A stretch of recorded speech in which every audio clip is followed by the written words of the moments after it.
1.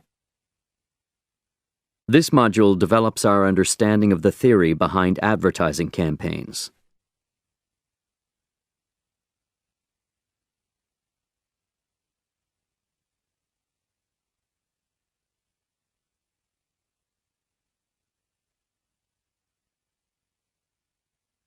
Two. Computer software has changed a lot in the last year.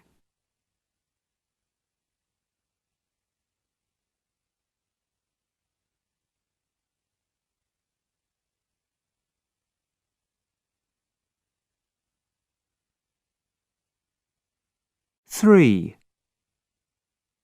Exam results will be available next week from the course office.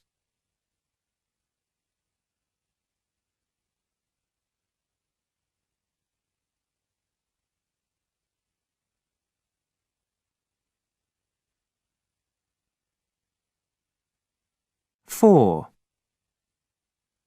The most modern agricultural equipment is now extremely expensive.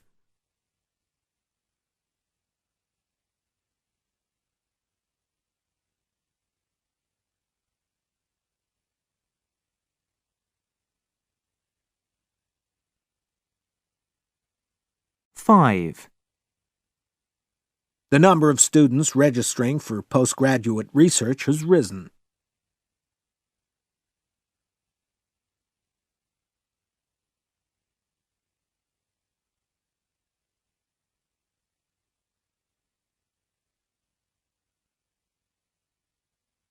Six. This semester, we plan to specialize in educational psychology.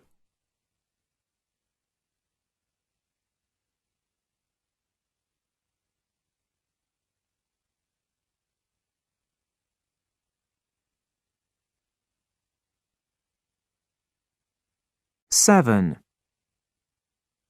The new drug will be tested in North America.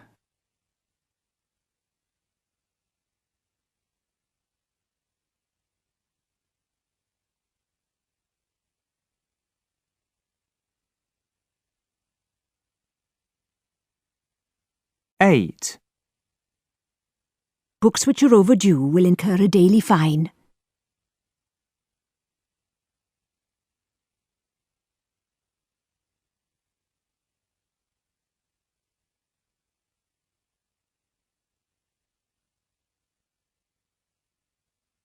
Nine. Distance learning has become far more popular these days.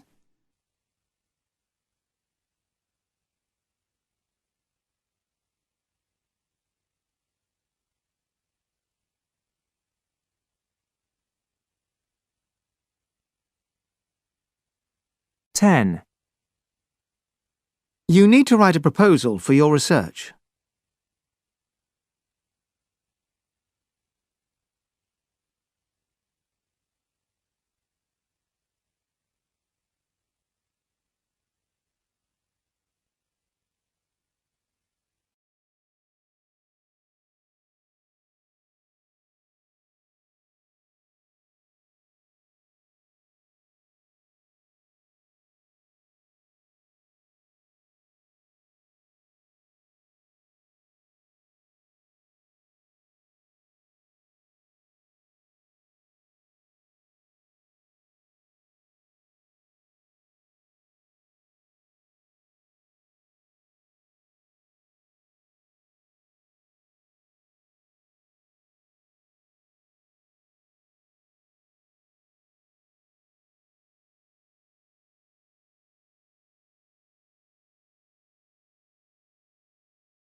Test 3.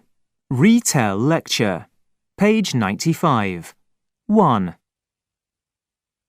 Now, as we all know, it has long been the habit in many countries that teachers give homework to school children of all ages.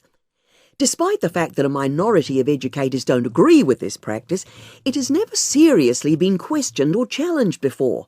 However, it may be that the tide is turning.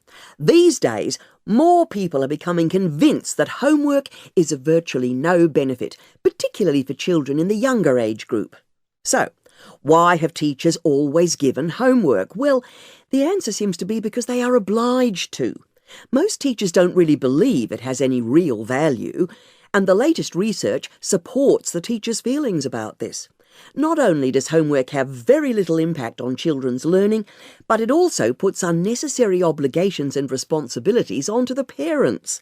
These days, not all families have the time or the necessary knowledge to help their offspring. So it would seem that now senior educators want to start a new initiative. Rather than giving homework, they plan to encourage reading books of any kind, just reading. And they claim that this is a far more effective method of consolidating learning than wading through piles of written homework.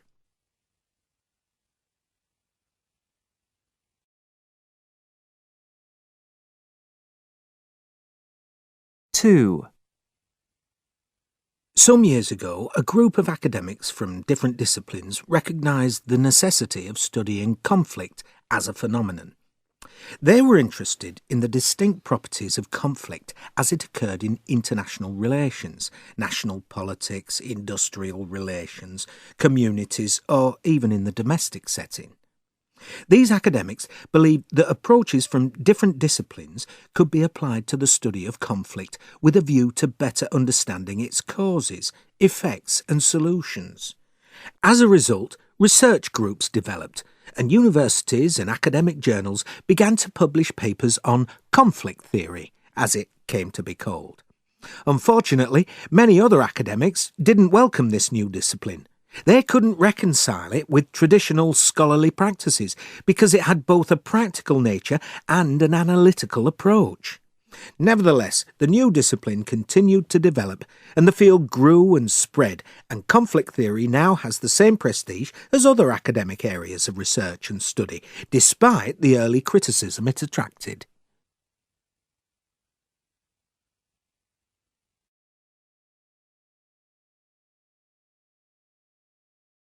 Three.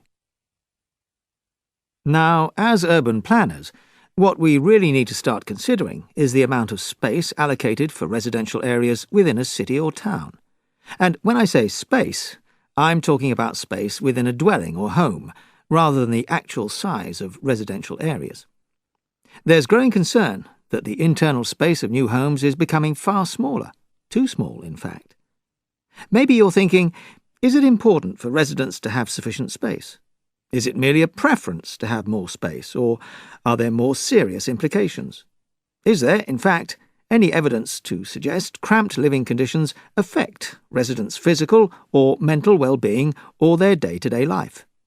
Well, research from a number of sources indicates that this is an important issue which needs addressing. Cramped conditions can lead to aggressive behaviour, to family tensions, psychological anguish, and, in the more extreme cases, physical illness as well. Not only this, but there is a proven link between overcrowding and the social and emotional development of children, as well as their educational attainment. So, the main issue here is that residents require enough individual space to be able to live and function together, but with sufficient private space for personal time within the home.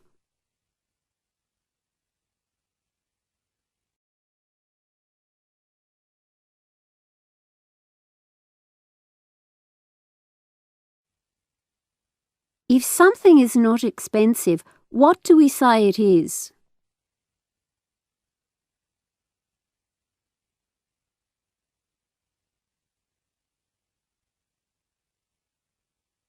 Two. What do people wear if they can't see very well?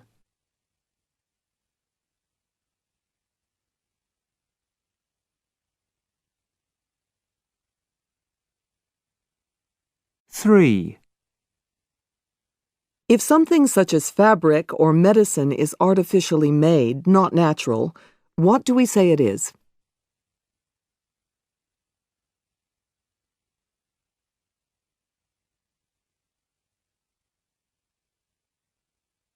4, What type of food is an apple?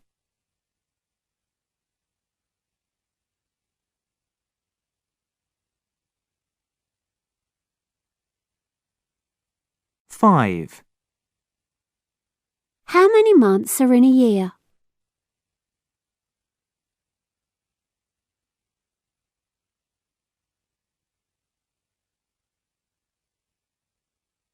6, What is the opposite of east?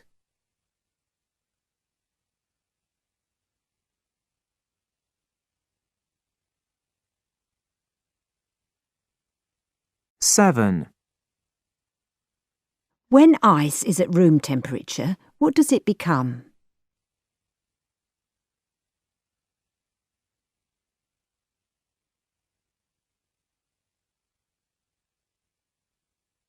8, Which sweet food is produced by bees?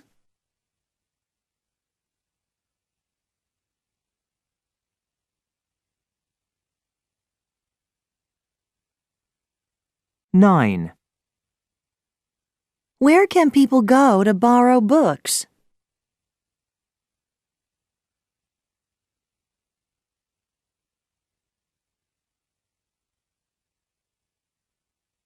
10. Who serves food in a restaurant?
Test 3.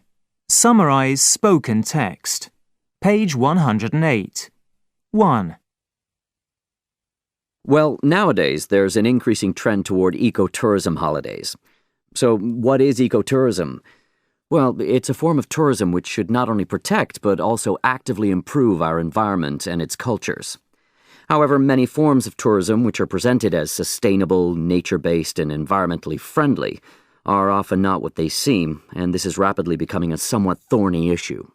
Governments, as well as the tourism industry, promote ecotourism, but there are very well-founded concerns that in many instances it not only lacks adequate scientific foundations, but is also not viable as a solution to the world's social and environmental problems, which, of course, is what ecotourism is supposed to be about.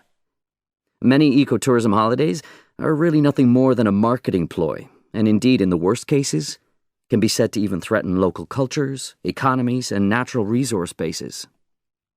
The issue is further confused by the multitude of terms to describe types of travel which supposedly protect the environment. Other than ecotourism, we have adventure travel, sustainable tourism, responsible tourism, nature-based travel, green travel, and cultural tourism, to name just a few.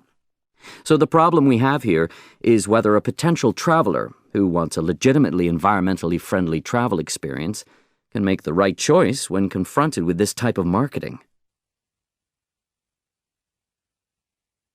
2. Well, what I want to focus on now is climate change, more specifically on the fact that climate change is a result of human activities. Now, there has been some disagreement regarding the extent to which human activity can be blamed for climate change. But I want to argue that there is evidence which clearly demonstrates that our own actions really are causing a genuine threat. The available evidence seems to indicate fairly conclusively that land and sea temperatures started to increase around 200 years ago. So, what's the significance of this? Well, 200 years ago roughly coincides with the beginning of the Industrial Revolution in the Northern Hemisphere. In other words, this was when our production of harmful gases really got going as a result of increased industrialisation. Since that time, our production of gases has accelerated due to the fact that not only has industry grown in size, but it has also now spread to the southern hemisphere, indeed most parts of the world. So, in the last 200 years, as industry has grown, we can see a gradual rise in the temperatures, which, to my mind, is sufficient proof of the damaging effect of our actions, and needless to say, it's an issue which we need to address. Test 3. Multiple choice. Choose multiple answers. Page 109. 1. I'd like to start this lecture on the use of technology in education by talking about a subject that's probably close to all your hearts, which is the way that student work is graded. And specifically, I want to talk to you about some of the ways written assignments or essays are marked. Well, as you all know, traditionally writing done by a student is checked, marked and graded by a teacher, a tutor, or, in some situations, an examiner. In other words, a real person. Software to mark essays has been in development for some time, and grading software on computers is already used by some universities to mark exams, but it is still viewed with suspicion by some. How can a computer mark an essay, they ask? Well, a recent study compared the human ability to give grades to student essays to the ability of a computer to do the same job. In the study, over 16,000 essays were used. These essays had already been previously marked by at least one trained human grader. The study showed that the essay marks given by the computer software were almost the same as those from human graders, which I think you'll agree is a controversial result, and it's likely to make us as teachers re-evaluate how we grade written work. 2. A further example of endangered species is the shark. Around 40 million sharks are killed each year. That's quite a lot. Consequently, the number of sharks is decreasing. So let's take a closer look at the causes of this. Firstly, in recent decades, sharks have become important. This is largely due to the growing popularity in some parts of the world for the consumption of shark. It has become a very valuable food source. OK, so maybe you're thinking, well, lots of other fish like cod, salmon or tuna are caught for human consumption and they aren't disappearing at the same rate as sharks. Well, that's true, but the difference here is sharks are not able to repopulate or reproduce themselves quickly like the other types of fish that are commonly fished as a food source. Why? Because sharks are slow breeders. Sharks mature slowly and it takes them years to reach the age for egg production, and then they produce only a few eggs, so that means just a few new sharks. Humans have a 9-month pregnancy or gestation period, whereas some shark species are thought to have extremely long gestation periods, as long as 3 years. This makes them much more vulnerable and in danger of dying out than many other fish species. Test 3. Fill in the blanks. Page 110. 1. To be honest, the biggest problem for most undergraduate students in terms of academic writing is not only adapting to a far more structured and formal style, but also learning how to ascertain the difference between important, valid information and unnecessary or even irrelevant material. In my experience, I would say it takes students their first year, if not longer, to appreciate what is required and to start to implement those requirements in their writing. What they really should be doing, if they are struggling with written assignments, is to seek help from the excellent support services which are available at the university. 2. An important question about education is then, why do some types of student achieve success easily and others struggle to do well? Well, one theory is that there's a genetic reason for academic achievement. What I mean by that is a certain innate, measurable level of intelligence. Another frequently discussed theory is environmental factors, such as the effect of home and family upbringing. A final reason is related to the teaching and learning process within educational institutions, and the way it is organised, administered, and assessed. Test 3. Highlight correct summary. Page 111. 1. Genealogy can be defined as the compilation of information necessary to construct what is usually known as a family tree, our pedigree, or our ancestry. It is a chart which shows the relationships between individual people in an extended family over a period of time. The first records of genealogy can be traced back to the earliest civilizations in northern Africa, who recorded successions of dynasties and wealthy families reaching back hundreds of years. This was usually done to establish rights to title, land, and property. There is evidence that this happened in many places in the world. However, it was the domain of the wealthy, and few people outside those circles were even aware that family ancestry could be recorded and traced. This situation changed in the early 19th century, when genealogy became more generally well known after the first practical guide to research was published. But it was not until the mid-20th century that family history was no longer solely devoted to tracing the genealogies of the great, the wealthy, or the famous, and it became a more common activity among the general population. 2. As you know, there has been an unresolved debate as to when and why early humans first started to use fire. However, recent new findings from a study in South Africa have been the talk of the anthropological community. So, what are these findings? Well, prehistoric ash and the remains of burnt bones are evidence that early humans used fire much longer ago than previously envisaged. 300,000 years earlier than believed, in fact. Scientists have found evidence of multiple fires, ash and bones, deep inside a cave, which means it is highly improbable the fires were started naturally. One question that still remains unanswered is why they were using fire. Some researchers are citing the burnt bones as proof that our ancestors cooked the meat, but it has also been suggested they ate the meat raw and then tossed the bones into the fire. Test 3. Multiple choice. Choose single answer. Page 113. 1. So, I want to discuss dissertations now. Our experience is that final year undergraduates and master students can struggle to find a suitable topic for their dissertation. Often they're not able to come up with a viable or suitable area to research. Another problem may be that the topic they choose is too broad and needs to be refined. So anyway, eventually their proposal is submitted and approved. But then, after some background reading or a deeper consideration of research methods, they may well want to modify their original proposal to some extent. Well, that's fine. We expect modifications as the work progresses. This is normal. What we don't want to happen is that the student repeatedly wants to completely change the whole approved topic or original proposal to something completely new, and that does happen at times. 2. Art therapy can be defined as a form of psychotherapy which uses art as its main means of communication.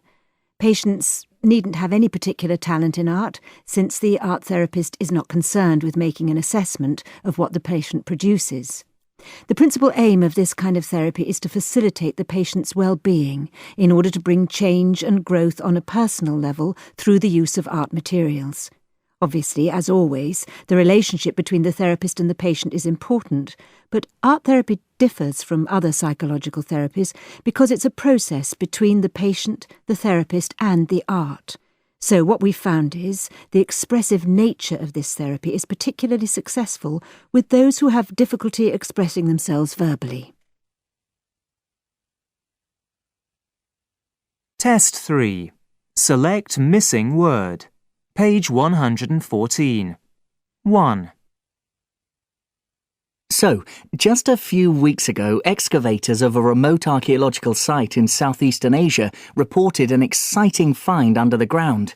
They found evidence of a writing system which dates back thousands of years. 3 blocks of flat rock with odd symbols which look like ancient forms of writing were discovered.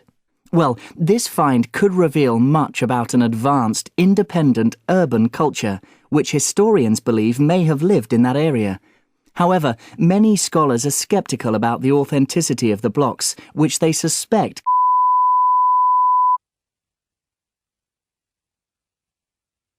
2. Okay, so the date of the invention of the first clock is disputed among historians, but it's agreed that the first method for telling the time was the movement of the sun across the sky. When the sun was directly ahead, it was midday, and when it was on the horizon, it was early morning or early evening, according to whether it was in the east or the west. However, this method was problematic in terms of accuracy. But nevertheless, it's been used for countless years, from early humanity to...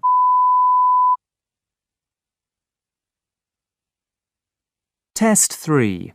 Highlight incorrect words. Page 115. 1. One of the most encouraging phenomena in recent years has been the growth of lifelong learning in the education sector. Nowadays, students are embarking on courses at all ages. Higher education is no longer seen as a place for the young. Mature students are appreciated and valued. Recent research has also indicated that older students are enthusiastic learners, able to contribute a number of skills and attributes gained from work, family, and other life experiences. 2. Conducting a video conference is now a popular means of communication in the business world. This telecommunications technology allows 2 or more locations to communicate by simultaneous video and audio transmissions. It's designed to serve conferences or meetings in multiple locations. The advantages are obvious. No more lengthy phone calls or complex correspondence with business contacts, partners, or offices overseas. This relatively low-cost, fast, effective communication method has made significant inroads in not just a business context, but also education, medicine, and media.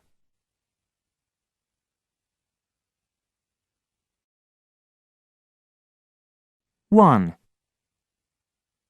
You can request library books by using the electronic catalogue. 2. Coursework and exams will form part of the annual assessment.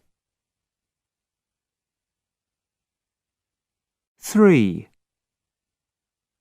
There are new innovations in the field of digital architecture.